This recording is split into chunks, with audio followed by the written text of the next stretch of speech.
try anything. Because failure is no excuse. We do not accept failure here. We got too much time and too much freedom to succeed at anything that we would do. Am I correct? So we cannot fail. We do not accept it. Any other questions?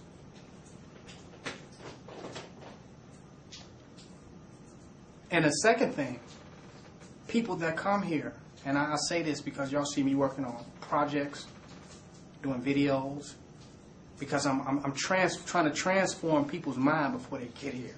I'm challenging their thoughts, concepts. I already know what they come and talking about.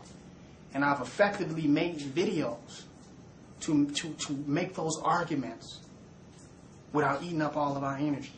So when they say, well, what do you think about this? I say, well, just go watch that video. They ain't even got to come here and waste their time. We didn't been through all that. We didn't been through all the black devil entity arguments. Well, what about that black devil group? No, I got a video on that. Check that out. You follow what I'm saying? So that way I've already been through it. So that's why I'm making videos. So when they come with that angle, I'm challenging them to think already in that area. So they won't waste our time. But when people do get in here, y'all gotta challenge them. And here, there's no hierarchy. That's one thing y'all gotta realize. There's no hierarchy of people. Devotion is devotion. There's no hierarchy in devotion and discipline. It don't exist. There's no seniority. If you didn't smoke crack for a week and you smoke crack today, you fell off. There's no seniority in that. There's no discipline. You understand what I'm making? It doesn't exist. You as good as your next act of discipline. And as off as your next act of undiscipline. You follow what I'm saying? That's a fact. So it's not like an organization where we have a hierarchy of groups and officials and this, that, and the other, and captain this and captain. It's not like that. So people, when you come here, it's a challenge. It's a challenge. And some people could show up here more black supremacists than people here. You understand the point I'm making? This is not, that's what organizations does, because you've been in an organization this long, you're this or that. That's organizational thinking. Like somebody ain't been a black supremacist where they was at, and ain't had integrity where they was at.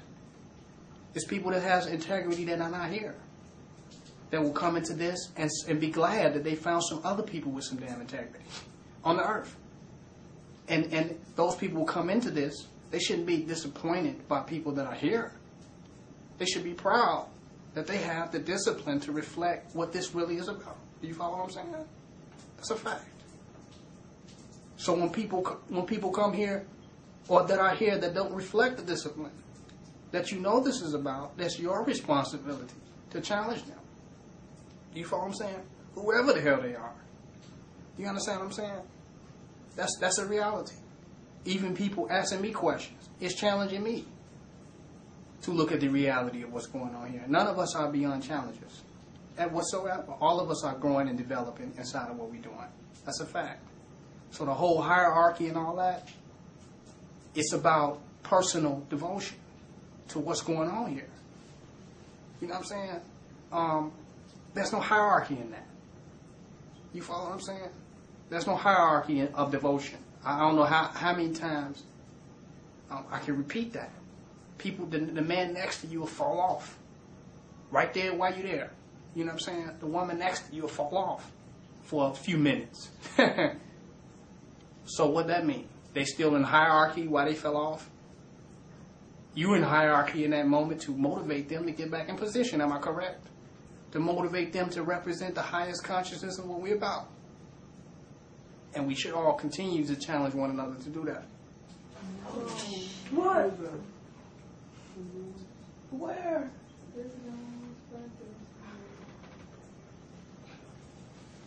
You see, nature itself, once again, is challenging. We didn't have to worry about no agent coming, interrupting the meeting.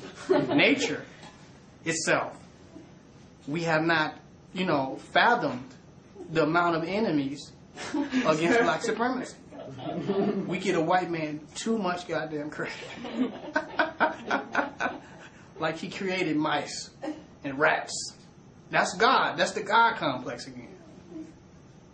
So that's the reality. And the next thing I want to deal with is the God concept. You know, a lot of people been asking me about my concept of God as far as, and the question has been, is the black woman God? That's been coming up a lot. And usually when they ask me that question, I challenge their God concept. Because while the value of the black woman needs to be realized and emphasis needs to be put on that in this society, unquestionably, a lot of black men use the black woman as God concept to be weak-ass men. They do. They mama's boys. I'm just keeping it real. I'm just being honest with you. So that is challenged in them. Having respect and honor for the black woman and being a damn coward is two different things. We cannot hide behind the black woman as men. Today we must stand up and confront our enemy as men. Do you follow what I'm saying? We must look our enemy in the eyes 100% and confront him. We cannot hide behind the black woman as men.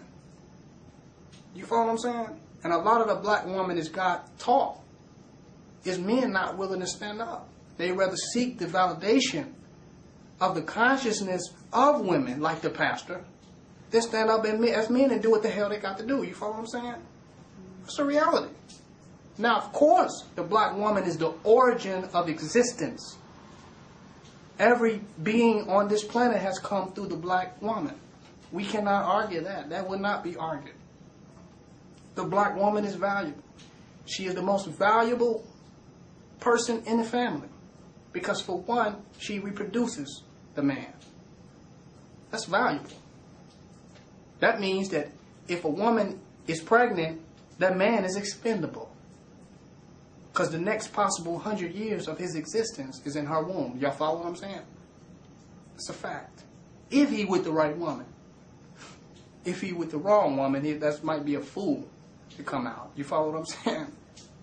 But generally, in true black supremacist consciousness, that child is his future. So he is expendable for the protection of the woman and the family. The woman is valuable. She can have twins, triplets. You understand what I'm saying?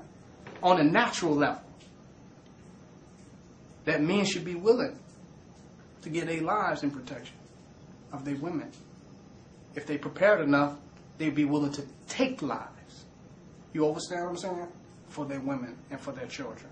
That's a fact. The woman is the most valuable aspect of the family. Literally, the consciousness of the child is shaped by the mother. And a man can't do nothing with a child. Can't raise a child's consciousness without the consciousness of a woman being there. Even if he's the toughest, most domineering dude in the world, that woman has subtle ways, you feel what I'm saying, of making sure that child is a jackass. Y'all hear what I'm saying? Toughness and domineeringness don't mean nothing. She subtly can direct that child. You understand what I'm making? That's a fact. She can put something in that child's ear. She can direct him at key times to make him out to be what she wants him to be. We all clear on this. So the consciousness of the child is shaped by the woman. If she honors the man, she will allow him to discipline the child. You understand what I'm saying? And turn him, the man-child, into a god. If she don't, it is nothing that his ass can do. Because 50% of what needs to be done, you feel me, is blocked. It's blocked. That's a fact. The woman is a grantor. She grants the man's power in the family structure. If she does not grant it, he has no power there. You follow what I'm saying? He has no power there. So we understand that the woman is the most valuable person on the chessboard. That's a fact. The queen, valuable piece. You take the queen, the game is damn near lost. You definitely need the king, but where you got a queen still on the board, you got a chance. You got more than a 50% of a chance. That's a fact. But this whole theological way of imposing this concept of God on the black woman is weak. But to define function, you follow what I'm saying? As far as the protection of the woman and true honor and respect of the woman, to define that, you know what I'm saying, is more manly. and to come up with some old obscure-ass concept that the black woman is God, and that doesn't really mean nothing. That you're not really saying anything. You follow what I'm saying? Show and prove that. Show and prove the honor and respect that you have for the woman in your willingness to protect and secure the future of the family culture and the nation. Now, as equally, the concept of the black man being God is as weak of a concept if it's not functional. We cannot be God under the white man. We cannot be God without discipline. We cannot be God without being efficient.